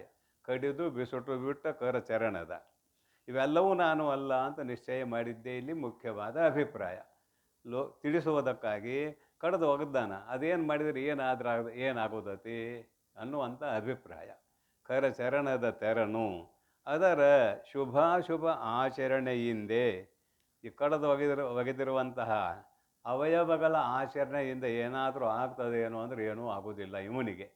ದೃಷ್ಟಾಂತ ಏನು ಮಾಡಿದಾರು, ಕಡಿದು ಒಗೆದಾನಂದ್ರೆ ಅಲ್ಲೇನಿದೆ ಶುಭ ಅಶುಭ, ಅಲ್ಲೇನತಿ ಆಚರಣೆ ಅಂತ ಸಂಶಯ ಬರ್ಬೋದಲ್ಲ. ಅದಕ್ಕೆ ಇಲ್ಲಿ ಏನು ಅಭಿಪ್ರಾಯ ಅಂತ ಕೇಳಿದ್ರೆ, ಕಡಿದು ಬಿಸುಟು ಬಿಟ್ಟ ಕರಚರಣ ಅಂತ ಹೇಳಿರಲ್ಲ. ಇವು ಯಾವೂ ನನ್ನವಗಳು ಅಲ್ಲ ಅಂತ ನಿಶ್ಚಯ ಮಾಡಿದ್ದಾನಷ್ಟೇ. ಅವನ ಆಯುಧ ತೊಗೊಂಡು ಕಡಿದು ಒಗೆದಾನಂತ ಅರ್ಥ ಮಾಡಬೇಡ್ರಿ. ಶರೀರದಿಂದ ಬೇರ್ಪಟ್ಟ ವಸ್ತುವಿನಲ್ಲಿ ಏನೇ ಘಟಿಸಿದರೂ ಕೂಡ ಆ ಶರೀರಕ್ಕೆ ಸಂಬಂಧ ಐತೇನೋ ಅಂದ್ರೆ ಸಂಬಂಧ ಇಲ್ಲ. ಹಾಗೆ ಶರೀರವೇ ನಾನು ಅಲ್ಲ ಅಂತ ತಿಳಿದಾನ, ಈ ಜಗತ್ತು ನಾನು ಅಲ್ಲ ಅಂತ ತಿಳಿದಾನ. ಅಂದರೆ ಇಲ್ಲಿ ಬಿಸುಟ್ಟು ಬಿಟ್ಟ ಇದನ್ನು ತೆಗೆದು ಒಗೆದಾನ. ಆ ಶರೀರದಲ್ಲಿ ಏನಾದರೂ ನಡೆದರೂ ಕೂಡ, ಯಾಕಂದ್ರೆ ಪ್ರಾರಬ್ಧ ಕರ್ಮಕ್ಕೆ ಅಧೀನವಾಗಿ ಅಲ್ಲಿ ಭೋಗ್ಯ ಪದಾರ್ಥ ಬರ್ತಾವೆ. ಮೊನ್ನೊಂದು ಶ್ಲೋಕ ಹೇಳಿದ್ನಲ್ಲ ಮನುಷ್ಯ ಪಂಚಕದ್ದು, ಪ್ರಾರಬ್ಧಾಯ ಸಮರ್ಪಿತ ಸವಪಹು ನೂನಂ ಮನುಷ್ಯ ಮಮ. ಯಾವ ಮಹಾನುಭಾವನು ತನ್ನ ಸ್ವರೂಪದ ಸಾಕ್ಷಾತ್ಕಾರವನ್ನು ಮಾಡಿಕೊಂಡು ಪ್ರಾರಬ್ಧ ಕರ್ಮಕ್ಕೆ ತನ್ನ ಶರೀರದ ಸಕಲ ವ್ಯವಹಾರವನ್ನು ಒಪ್ಪಿಸಿದ್ದಾನೆಯೋ ಅವನೇ ಗುರು ಅಂತ ಭಗವತ್ಪಾದರು ಮನುಷ್ಯ ಪಂಚಕದಲ್ಲಿ ಹಾಡಿದ್ದ ಮೊನ್ನೊಂದು ಸಲ ಹೇಳಿದ್ದೇನೆ. ಅದಕ್ಕಾಗಿ ಇಲ್ಲಿ ಕಡಿದು ಬಿಸುಟು ಬಿಟ್ಟು ಅಂದ್ರೆ ಅದು ಸತ್ತ ಹೋಗಿದೆ ಅಂತ ಅರ್ಥ ಅಲ್ಲ. ಪ್ರಾರಬ್ಧ ಕರ್ಮಕ್ಕೆ ಅಧೀನವಾಗಿ ತೋರುತ್ತಿದೆ. ಪ್ರಾರಬ್ಧ ಕರ್ಮ ಅದಕ್ಕೆ ಏನು ತಂದು ಕೊಡ್ಬೇಕು, ತಂದು ಕೊಡ್ತದ. ಅವನಲ್ಲಿ ಶುಚಿ ಅಶುಚಿ ಯಾವುದೋ ಗೊತ್ತಿಲ್ಲ. ಇನ್ನು ಮುಂದೆ ಭಾಳ ವಿಷಯ ಇದಾವು. ಶುಚಿ ಅಶುಚಿ ಯಾವುದೋ ಗೊತ್ತಿಲ್ಲ ಅವಾಗ. ಅದಕ್ಕಾಗಿ ಅಲ್ಲಿ ಏನು ನಡೆದ್ರೆ ನಿಮಗೇನು ಸಂಬಂಧ ಅಂತ. ಪ್ರಾರಬ್ಧ ಕರ್ಮಕ್ಕೆ ಅಧೀನವಾಗಿ ಬಂದದ್ದನ್ನು ಅನುಭವಿಸಲೇಬೇಕು. ನಿಯಮ ಇದೆ. ಪ್ರಾರಬ್ಧ ಕರ್ಮಕ್ಕೆ ಅಧೀನವಾಗಿ ಬಂದದ್ದನ್ನು ಶರೀರ ಊಟ ಮಾಡಲೇಬೇಕು. ನಾ ಭುಕ್ತಂ ಕ್ಷೀಯತೆ ಕರ್ಮ ಕಲ್ಪಕೋಟಿ ಶತೈರಪಿ. ಮಾಡಿದ ಕರ್ಮ ಅದು ಉಂಡ ತೀರಿಸ್ಬೇಕು. ಯಾರು? ಆ ಶರೀರ, ಇವ ಅಲ್ಲ. ಆಭಾಸಾತ್ಮಕವಾದ ಜೀವ ಅದನ್ನು ಉಂಡ ತೀರಿಸ್ಬೇಕು ಅಂತ ಅಭಿಪ್ರಾಯ. ಅದಕ್ಕಾಗಿ ತತ್ವಜ್ಞಾನಿಗೆ ಶರೀರದಲ್ಲಿ ನಡೆಯುವ ಇಂದ್ರಿಯಾದಿಗಳಲ್ಲಿ ನಡೆಯುವ ವ್ಯವಹಾರಕ್ಕೂ ಅವನಿಗೂ ಏನಾದರೂ ಸಂಬಂಧ ಇದೆಯೇನು ಅಂತ ಕೇಳಿದರೆ ಏನೂ ಸಂಬಂಧ ಇಲ್ಲ ಅಂತ ಹೇಳಲಿಕ್ಕೆ ಹೊರಟಿದ್ದಾರೆ. ಕಡಿದು ಬಿಸುಟು ಬಿಟ್ಟ ಕರಚರಣದ ತೆರನು ಅದರ ಶುಭಾಶುಭ ಆಚರಣೆಯಿಂದ, ಆ ಶರೀರದಲ್ಲಿ ಶುಭ ಆಚರಣೆ ನಡೀಲಿ ಅಶುಭ ಆಚರಣೆ ನಡೀಲಿ, ಅದಕ್ಕೆ ಶುಭಾಶುಭ ಅಂತ ಒಂದು ಶಬ್ದ ಹಾಕಿದ್ದಾರೆ. ಶುಭಾಶುಭ ಆಚರಣೆಯಿಂದ ಏನಾನು ಫಲಮುಂಟೆ, ಏನಾದರೂ ಫಲವು ತತ್ವಜ್ಞಾನಿಗೆ ಉಂಟಾಗುತ್ತದೆಯೇ ಅಂದರೆ ಏನೂ ಫಲವು ಉಂಟಾಗುವುದಿಲ್ಲ. ಕನಸಿನಲ್ಲಿ ಮುಂದೆಲ್ಲ ದೃಷ್ಟಾಂತ ಕೊಡ್ತಾರೆ. ಕನಸಿನಲ್ಲಿ ಏನಾದ್ರೇನು ಜಾಗೃತ ಅವಸ್ಥೆಯಲ್ಲಿರುವಂತಹ ವ್ಯಕ್ತಿಗೆ ಅದರಿಂದ ಲಾಭ ಹಾನಿ ಇದೆ ಏನು ಅಂದರೆ ಇಲ್ಲ. ನೋಡೋಣ ಮುಂದೆ ಏನು ಬರ್ತದೋ. ಈ ರೀತಿಯಾಗಿ ತತ್ವಜ್ಞಾನಿಯು ಕರ್ಮ ಉಪಾಸನೆಗಳನ್ನು ಮಾಡುವ ಅವಶ್ಯಕತೆ ಇಲ್ಲ, ಅವನಿಗೆ ವಿಧಿಯೂ ಇಲ್ಲ.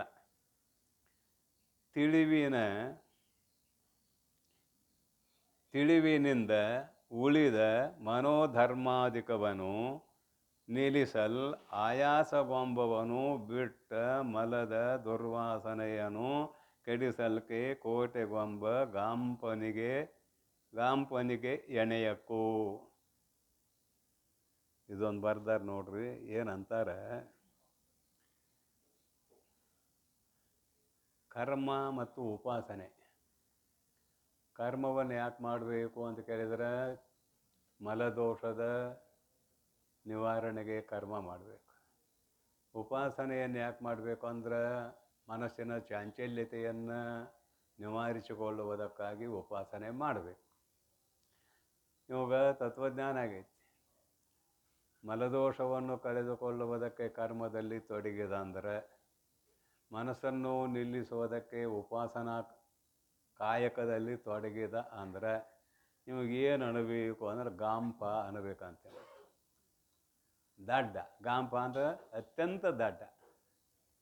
ನೋಡ್ರಿ ಇಲ್ಲಿ ಬರೆದ್ದಾರೆ, ಏನಂತ ಬರ್ತಾರೆ ನೋಡೋಣ. ಒಂದು ಸುಮಾರು ದೃಷ್ಟಾಂತನೂ ಕೊಟ್ಟು ತಿಳಿಸ್ಯಾರ ಅವರು. ತಿಳಿವಿನಿಂದ ಉಳಿದ ಮನೋಧರ್ಮಾಧಿಕವನು. ಏನು ತಿಳಿವಿನಿಂದ? ಆತ್ಮ ಒಂದು ಸತ್ಯ, ಇನ್ನು ಉಳಿದದ್ದೆಲ್ಲವೂ ಮಿಥ್ಯ. ಮಹತ್ತತ್ವವನ್ನೇ ಮೊದಲು ಮಾಡಿಕೊಂಡು ಆತ್ಮ ಸತ್ಯ, ಇನ್ನು ಉಳಿದದ್ದೆಲ್ಲವೂ ಮಿಥ್ಯ. ಆ ಆತ್ಮವೇ ನನ್ನ ಸ್ವರೂಪ, ಇದಾವುದೂ ನನ್ನ ಸ್ವರೂಪ ಅಲ್ಲ ಅಂತ ನಿಶ್ಚಯ ಮಾಡಿದ. ಯಾರು? ತತ್ವಜ್ಞಾನಿ. ಹೀಗೆ ನಿಶ್ಚಯ ಮಾಡಿದಂತಹ ತತ್ವಜ್ಞಾನಿ ಒಂದು ವೇಳೆ ಕರ್ಮ ಉಪಾಸನೆಯಲ್ಲಿ ತೊಡಗಿದ್ರೆ ಏನಾಕೈತೆ ಅಂತ ಬರೀತಾರೆ. ನುಡಿಯಾಕ ನೋಡ್ರಿ, ತಿಳಿವಿನಿಂದ ಉಳಿದ ಅಂದ್ರೆ ಬೇರೆಯಾಗಿರುವ ಆತ್ಮ, ಅನಾತ್ಮ. ಉಳಿದ ಅಂದ್ರೆ ತನಗಿಂತಲೂ ಭಿನ್ನವಾಗಿರುವ, ಎಲ್ಲವೂ ಅನಿತ್ಯ ಅಂತ ತಿಳಿದಿದ್ದಾನೆ. ಮನೋಧರ್ಮಾಧಿಕವನು, ಸಂಕಲ್ಪ ವಿಕಲ್ಪ ಮಾಡೋದು ಮನಸ್ಸಿನ ಧರ್ಮ, ನಿಶ್ಚಯ ಮಾಡೋದು ಬುದ್ಧಿಯ ಧರ್ಮ, ಆದಿಪದದಿಂದ ಹುಟ್ಟುವುದು ಸಾಯುವುದು ಶರೀರ ಧರ್ಮ ಇತ್ಯಾದಿ ಎಲ್ಲ ಕೂಡಿಸ್ಕೊಡ್ರಿ. ಇಲ್ಲಿ ಮ್ಯಾಲೆ ಹೇಳಿದ್ದಾರೆ ಶರೀರದ್ದು. ಮನೋಧರ್ಮಾಧಿಕವನು ನಿಲ್ಲಿಸಲ್ ಆಯಾಸಗೊಂಬವನು, ಮನಸ್ಸನ್ನು ಏಕಾಗ್ರತೆ ಮಾಡಿ ನಿಲ್ಲಿಸಬೇಕು ಅಂತ ಪ್ರಯತ್ನ ಮಾಡ್ತಾ ಇದ್ದಾನಂತ. ಒಂದಿಷ್ಟು ಅರ್ಥ ಇದೆ ಇಲ್ಲಿ, ಚಿಂತನೆ ಮಾಡೋ.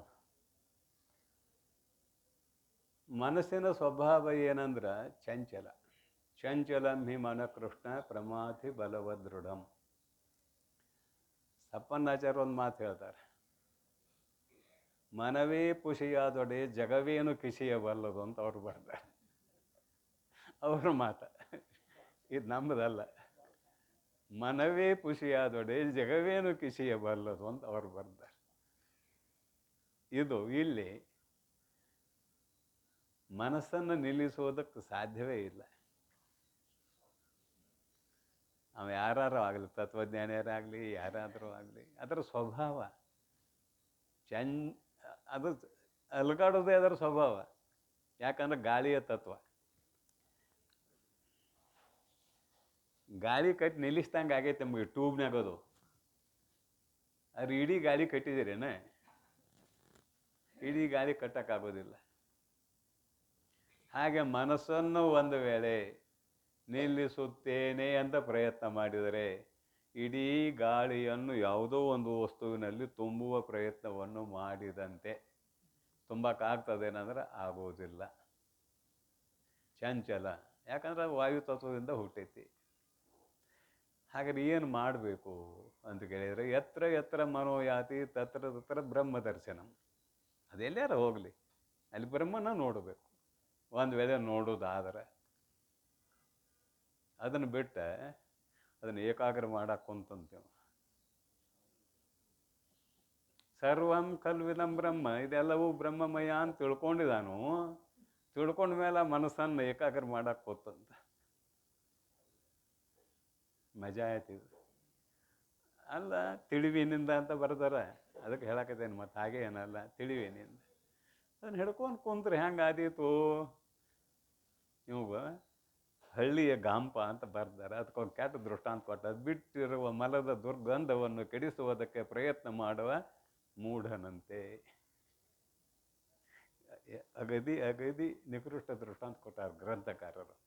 ಅಂದರೆ ತತ್ವ ಸಾಕ್ಷಾತ್ಕಾರ ಆದ ಮೇಲೆ ಇವನು ಮನಸ್ಸನ್ನು ನಿಲ್ಲಿಸುತ್ತೇನೆ ಅಂತ ಏನಾದರೂ ಕುಡಿತಾರೆ. ಇವನಿಗೇನು ಅನ್ಬೇಕಂದ್ರೆ ಹೆಂಗೆ ಅನ್ಬೇಕಂತ ಬರ್ದಾರೆ ನೋಡ್ರಿ, ಅವರೇ ಬರ್ದಾರೆ. ನಾಯಕ ತಿಳಿವಿನಿಂದ ಉಳಿದ ಮನೋಧರ್ಮಾಧಿಕವನ್ನು ಸಂಕಲ್ಪ ವಿಕಲ್ಪ ಮಾಡೋದು, ಚಂಚಲ ಆಗೋದು, ಉಳಿದದ್ದೆಲ್ಲ ಅನ್ವಯ ಮಾಡ್ಕೊಂಡ್ಬಿಡ್ರಿ. ಅದನ್ನು ತಡೆಯಲಿಕ್ಕೆ ಪ್ರಯತ್ನ ಮಾಡಿದರೆ ಮನೋಧರ್ಮಾಧಿಕವನ್ನು ನಿಲ್ಲಿಸಲು ಆಯಾಸಗೊಂಬವನು, ನಿಲ್ಲಿಸಲು ಪ್ರಯತ್ನ ಮಾಡುವವನು, ಅದು ನಿಲ್ಲಿಸಲಿಕ್ಕಂತೂ ಆಗೋದಿಲ್ಲ, ಪ್ರಯತ್ನ ಮಾಡುವವನು ಬಿಟ್ಟ ಮಲದ ದುರ್ವಾಸನೆಯನ್ನು ಕೆಡಿಸಲಿಕ್ಕೆ. ಆಯ್ತಲ್ಲ ಶಬ್ದಾರ್ಥ. ಅದರ ದುರ್ವಾಸನೆಯನ್ನು ಕಡಿಸ್ಬೇಕಂತ. ನೀನು ಎಂಥದ್ದು ಎಷ್ಟು ಚಲೋದು ಊಟ ಮಾಡಿದ್ನಿ, ಇಷ್ಟು ಕೆಟ್ಟದೆಲ್ಲ ಇದಂತ ಅದನ್ನೇನೋ ಮಾಡಕ್ಕೆ ಹೊಂಟಂತ. ಕೋಟಲೆಗೊಂಬ ಗಾಂಪಣಿಗೆ ಎನೆಯಕ್ಕೂ, ಕಷ್ಟಪಡುತ್ತಿರುವ ಮೂರ್ಖನಿಗೆ ಈತನು ಸಮಾನನಾಗುತ್ತಾನೆ. ಮತ್ತು ಇವಾಗ ಯಾಕೆ ಕರ್ಮ ಉಪಾಸನೆ ಹೇಳ್ತಾರಂತ ಅನ್ವಯ ಆಯ್ಕೊಂತ ಹೋಗ್ತದದ. ಇವನಿಗೆ ಕರ್ಮನೂ ಹೇಳೋದಿಲ್ಲ, ಉಪಾಸನೆಯನ್ನು ಹೇಳೋದಿಲ್ಲ, ಅದು ಅನ್ವಯ ಆಯ್ಕೊಂತ ಹೋಗಬೇಕು. ಎಷ್ಟು ನಿಕೃಷ್ಟ ದೃಷ್ಟಾಂತ ಕೊಟ್ಟಾರ ನೋಡ್ರಿ. ತತ್ವಜ್ಞಾನ ಆದಮೇಲೆ ಲೋಕದ ವ್ಯವಹಾರ ಏನೂ ಮಾಡಬಾರ್ದು ನಾವು. ಪ್ರಾರಬ್ಧ ಕರ್ಮಕ್ಕೆ ಅಧೀನವಾಗಿ ಏನು ನಡೀತಿರ್ತೈತಿ ಅದಕ್ಕೂ ನನಗೂ ಸಂಬಂಧ ಇಲ್ಲ ಅಂತ ನಿಶ್ಚಯ ಉಳ್ಳವನಾಗಬೇಕು ಅನ್ನುವ ಅಭಿಪ್ರಾಯ. ಆಯಿತು, ಮುಂದೆ ನೋಡ್ರಿ.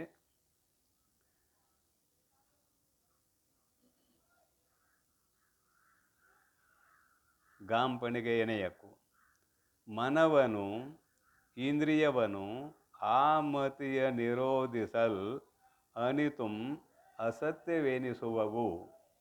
ಕನಸು, ಆರಿಕಲ್ಲು, ಬಿಸಿಲು ದೊರೆ, ಸುರಧನು, ಘನಜಾಲದಂತೆ ಎಂದು ತಿಳಿದಾತ. ಮನವನು ಮನಸ್ಸನ್ನು, ಇಂದ್ರಿಯವನು ಇಂದ್ರಿಯ ಸಮೂಹ ತಗೊಳ್ಳೋನು, ಜ್ಞಾನೇಂದ್ರಿಯ ಕರ್ಮೇಂದ್ರಿಯ, ಆ ಮತಿಯನು, ಮತಿ ಅಂದರೆ ಬುದ್ಧಿ, ಮತಿಯನು, ಆ ಮತಿಯನು ನಿರೋಧಿಸನು ಅಂದರೆ ತಡೆ ಹಿಡಿಯುವುದಕ್ಕೆ ಪ್ರಯತ್ನವನ್ನು ಮಾಡುವುದಿಲ್ಲ. ತತ್ವಜ್ಞಾನಿ ಅವುಗಳನ್ನು ತಡೆ ಹಿಡಿಯಲಿಕ್ಕೆ ಪ್ರಯತ್ನ ಮಾಡುವುದಿಲ್ಲ, ಅವ್ರು ನಿರೋಧ ಮಾಡಲಿಕ್ಕೆ ಪ್ರಯತ್ನ ಮಾಡುವುದಿಲ್ಲ. ಅವುಗಳನ್ನು ಒಂದು ವೇಳೆ ನಿರೋಧ ಮಾಡಲಿಕ್ಕೆ ಪ್ರಯತ್ನ ಮಾಡಿದ್ದೇ ಆದರೆ ಹಳ್ಳಿಯ ಗಾಂಪನಂತೆ ಅವನಿಗೆ ಮೂರ್ಖ ಅಂತ ಕರಿಬೇಕು. ಯಾಕೆ ಪ್ರಯತ್ನ ಮಾಡುವುದಿಲ್ಲ ಅಂತ ಕೇಳಿದರೆ ಬರೀತಾರೆ. ತತ್ವಜ್ಞಾನಿ ಆದವನು ಯಾಕೆ ಅವನ ನಿರೋಧಿಸುವುದಿಲ್ಲ, ತಡೆ ಹಿಡಿಯುವುದಿಲ್ಲ ಅಂತ ಕೇಳಿದರೆ ಬರೀತಾರೆ. ಅನಿತುಂ ಅದೆಲ್ಲವೂ, ಅಸತ್ಯವೂ ಎನಿಸುವವು.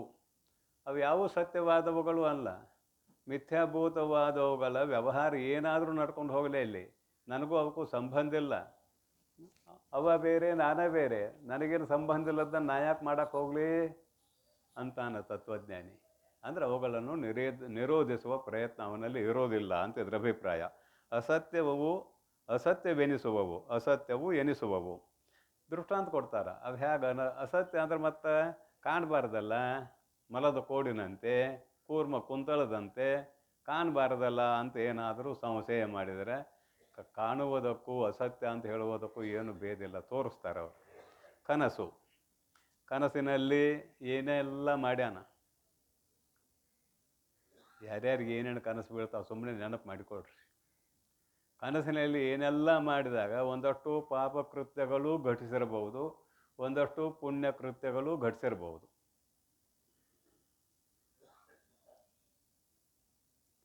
ನಿಮ್ಮ ಕನಸು ನೀವು ವಿಚಾರ ಮಾಡೋದು, ಇಲ್ಲೇನು ಬೇರೆಯವರು ಹೇಳಕ್ಕೆ ಬರೋದಿಲ್ಲ. ಯಾರ್ಯಾರಿಗೆ ಏನೇನು ಕನಸು ಬಿದ್ದಾವ ಅವರವರ ಕನಸು ಅವ್ರಿಗೆ ಗೊತ್ತು, ಸಂಸ್ಕಾರಕ್ಕೆ ಅನುಗುಣವಾಗಿ. ಆ ಕನಸಿನಲ್ಲಿ ನಡೆದಿರುವ ವ್ಯವಹಾರ ಸತ್ಯವೇನು? ಕನಸಿನಲ್ಲಿ ಏನು ವ್ಯವಹಾರ ನಡೆಯೋದಿಲ್ಲ, ಅದು ಸತ್ಯ ಏನು ಅಂತ ಪ್ರಶ್ನೆ, ಮತ್ತೇನಿಲ್ಲ. ಅದು ಸತ್ಯ ಅಲ್ಲ, ಕಲ್ಪಿತ.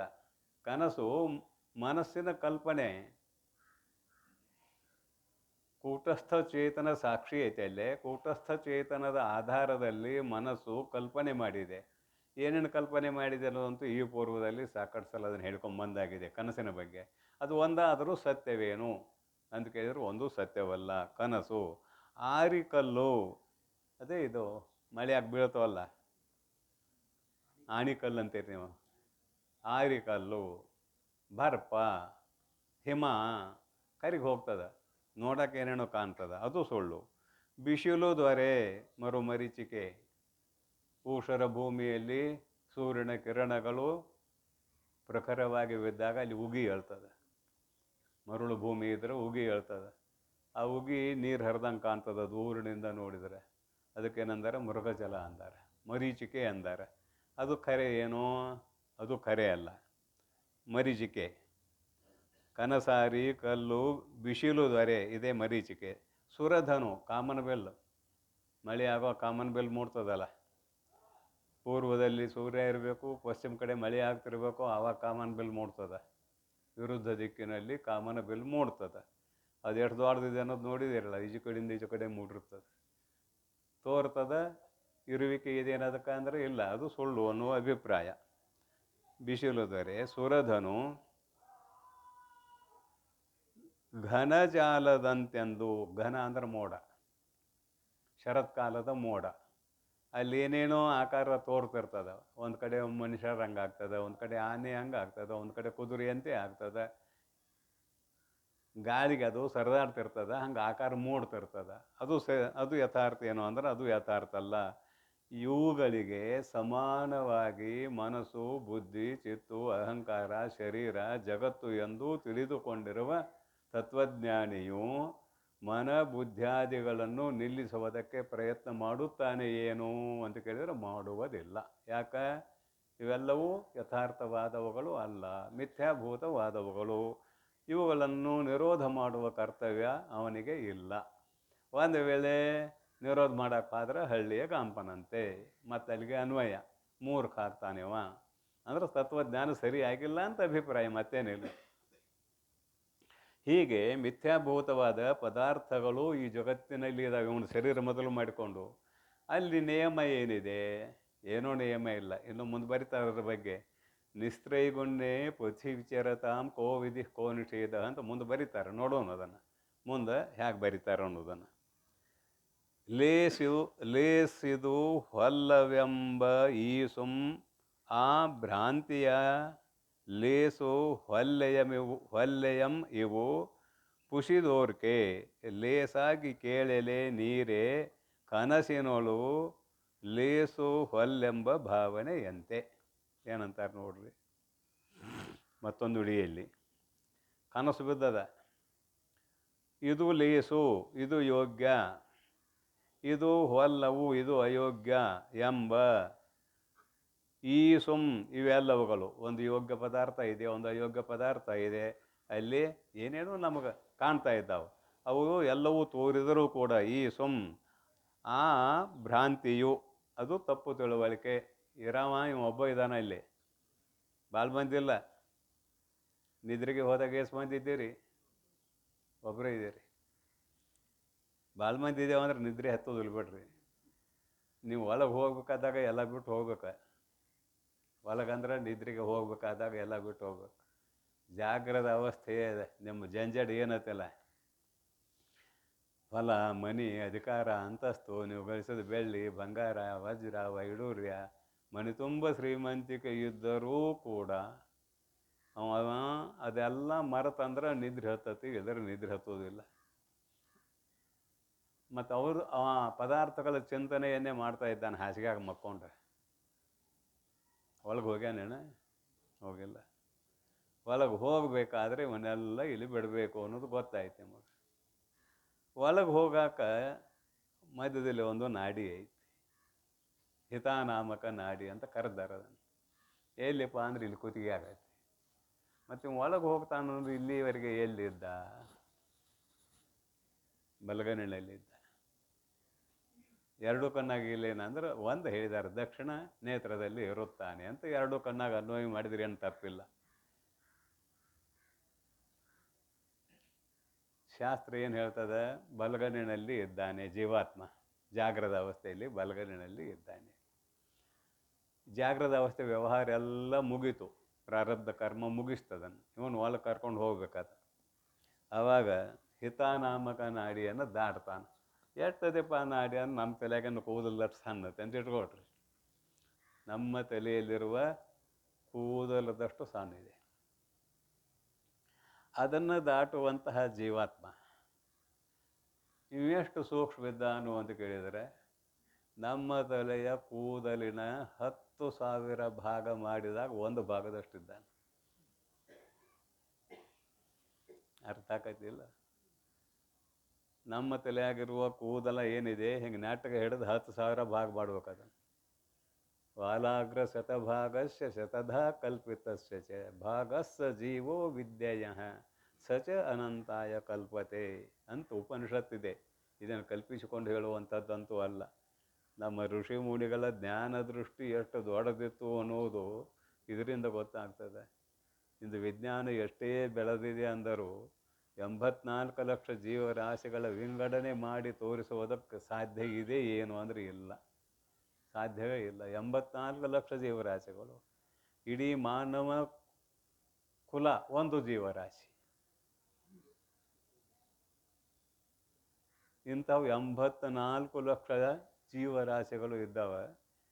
ಇವೆಲ್ಲವುಗಳನ್ನು ಅವರು ತಮ್ಮ ಜ್ಞಾನ ದೃಷ್ಟಿಯಿಂದ ಕಂಡುಕೊಂಡವರು. ಅದಕ್ಕಾಗಿ ವಾಲಾಗ್ರ ಶತಭಾಗಸ್ಯ ಶತಧಾ ಕಲ್ಪಿತಸ್ಯ ಚ 100ಕ್ಕೆ 100 ಇಟ್ಟು ಗುಣಾಕಾರ ಮಾಡ್ರಿ. 100ಕ್ಕೆ 100 ಸಂಖ್ಯೆ ಇಟ್ಟು ಗುಣಾಕಾರ ಮಾಡ್ರಿ, 10,000 ಆಗ್ತದೆ. 10,000 ಭಾಗ ಎಷ್ಟು ಸೂಕ್ಷ್ಮ ಇದೆಯೋ ಅಷ್ಟು ಸೂಕ್ಷ್ಮವಾಗಿರುವ ಜೀವಚೇತನ ಕೂದಲಿನ ಗಾತ್ರದಲ್ಲಿ ಇರುವಷ್ಟು ನಾಡಿಯನ್ನು ದಾಟಬೇಕಾದ್ರೆ ಸಮಯ ಇದೆ. ಯಾಕೆ? 10,000 ಭಾಗ, ಒಂದು ಕೂದಲಲ್ಲಿ 10,000 ಭಾಗ ಸೂಕ್ಷ್ಮ ಜೀವಚೇತನ. ಮತ್ತು ಆ ಕೂದಲು ಎಷ್ಟು ದೊಡ್ಡದಾಗಿ ಕಾಣಬಾರ್ದು. ಅದಕ್ಕೆ 10,000 ಭಾಗ ಆ ಕೂದಲು ಎಷ್ಟು ದೊಡ್ಡದಾಗಿ ಕಾಣಬಾರ್ದು. ಅದನ್ನು ದಾಟುವುದರೊಳಗಾಗಿ ಕನಸು ಬಿದ್ದೈತಿ. ದಾಟಿ ಎಲ್ಲಿ ಹೋಗ್ತಾನೋ ಅದು ಮುಂದೆ ನೋಡೋನು, ಕನಸಿನ ಬಂದತ್ತೆ ಅಷ್ಟೇ ಮಾತಾಡೋನು. ದಾಟುವುದರೊಳಗಾಗಿ ಕನಸು ಬಿದ್ದಿದೆ. ನಿಮಿಷವಹ ಕನಸಿನೊಳಗೆ ಅಮಿತ ಯುಗ ಮೆರ್ಪಂತೆ. ಕನಸು ಬಿತ್ತು ಏನೇನಾಯಿತು ಅಂದ್ರೆ, ಹುಡುಗ ಬ್ರಹ್ಮಚಾರಿ ಇದ್ದ, ಮದುವೆ ಆಗೋ ಹುಚ್ಚು ಬಂದಿತ್ತು. ಕನಸಿನಾಗ ಮದುವೆ ಆಯ್ತು. ಮದುವೆ ಆಯ್ತು, ಮಕ್ಕಳದು, ಮರಿ ಅದು, ಮುಪ್ಪಾವಸ್ಥೆ ಬಂತು. ಮಕ್ಕಳು ಸರಿಯಾಗಿ ನೋಡ್ಕೊಳ್ಳಲಿಲ್ಲ. ಅಲ್ಲಲ್ಲಿ ನಿಮ್ಮ ಸಲುವಾಗಿ ಇಷ್ಟೆಲ್ಲ ನಾನು ದುಡಿದು ಗಳಿಸಿಟ್ಟಿದ್ದೀನಿ, ಈಗ ಸರಿಯಾಗಿ ನನಗೆ ಊಟ ಹಾಕ್ತಾ ಇಲ್ಲಲ್ಲ ಅಂತ ಒಂದಿನ ಬೈದ. ಅದ್ರಾಗ ಒಬ್ಬ ಹುಡುಗ ಸಿಟ್ಟು ಬಂತು, 2 ಕಡ್ತ ಕೊಟ್ಟ, ಎಚ್ಚರ ಆಯ್ತು. ಹುಡುಗ 2 ಕಡ್ತ ಹೊಡೆದ ಅಪ್ಪಣ್ಣ, ಎಚ್ಚರ ಆಯ್ತು. ಏನಿದು ಇಲ್ಲಿವರೆಗೆ ನಡೆದದ್ದು ಖರೇನೋ ಸುಳ್ಳು? ಖರೇನಾ? ಯಾವುದೂ ಇಲ್ಲ. ಇಲ್ಲಿ ಮದುವೆ ಇಲ್ಲ, ಮುಂಜಿ ಇಲ್ಲ, ಹೆಂಡತಿ ಇಲ್ಲ, ಮಕ್ಕಳಿಲ್ಲ. ಆದರೆ ಕನಸಿನಾಗ ಇವೆಲ್ಲ ಕಂಡು. ಎಚ್ಚರ ಆದ್ಮೇಲೆ ಸುಳ್ಳು. ಕನಸು ಯಾವಾಗ ಸುಳ್ಳು? ಎಚ್ಚರ ಆದ್ಮೇಲೆ ಸುಳ್ಳು. ಈ ಕನಸಿನಂತೆ ಜಗತ್ತು. ಆ ಕನಸಿನಿಂದ ಎಚ್ಚರಗೊಂಡವನು ತತ್ವಜ್ಞಾನಿ. ಅದಕ್ಕೆ ಜಗದ್ರೂಪ ಕನಸಿನಲ್ಲಿ ಏನು ತೋರಿದರೆ, ಏನು ನಡೆದರೇನು, ಮನ ಬುದ್ಧಾದಿಗಳ ಧರ್ಮಗಳನ್ನು ನಿರೋಧ ಮಾಡುವ ಪ್ರಯತ್ನ ಮಾಡೋದಿಲ್ಲವ. ಹಂಗಾರೆ ಇಲ್ಲಿ ಏನಾಗ್ತಾನ ಅಂದ್ರೆ ಯಥೇಷ್ಟಾಚಾರಿ ಆಗ್ತಾನಂತ ಒಂದು ಸಂಶಯ ಬರ್ತದೆ. ಯಥೇಷ್ಟಾಚಾರಿ ಆದಂದ್ರೆ ಭಾಳ ಹಾಳು ಮಾಡ್ತಾನೆ. ತಾವೊಬ್ಬನೇ ಹಾಳಾಗೋದಲ್ಲದೆ ಅನೇಕ ಜನರನ್ನು ಹಾಳು ಮಾಡ್ತಾನೆ. ಇದು ಶಾಸ್ತ್ರಕ್ಕೆ ವಿರೋಧ. ಅವ ಏನೂ ನಿರೋಧ ಮಾಡೋಕ್ಕೆ ಹೋಗೋದಿಲ್ಲ ಅಂತ ಹೇಳ್ತಾರಲ್ಲ, ಇದು ಶಾಸ್ತ್ರಕ್ಕೆ ವಿರೋಧ ಅಂತ ಸಂಶಯ ಮಾಡಲಿಕ್ಕೆ ಇಲ್ಲಿ ಅವಕಾಶ ಇದೆ. ಆ ಸಂಶಯವನ್ನು ಇವತ್ತು ಎತ್ಕೊಂಡ್ರೆ ಅದು ಮುಗಿದಿಲ್ಲ. ಅವಸರ ಮಾಡಿ ಹೇಳೋದು ಸರಿಯೇನೂ ಅಲ್ಲ. ಆ ಸಂಶಯ ಹೇಗೆ, ಏನು, ಅದರ ಪರಿಹಾರ ಹೇಗೆ, ಏನು ಅನ್ನುವುದನ್ನು ನಾದಿನ ಪ್ರವಚನದಲ್ಲಿ ತಿಳಿಯೋಣವೆಂದು ಹಾರೈಸಿ ವಿರಮಿಸುತ್ತೇನೆ. ಓಂ ತತ್ಸತ್ ಪರಬ್ರಹ್ಮಣೇ ನಮಃ.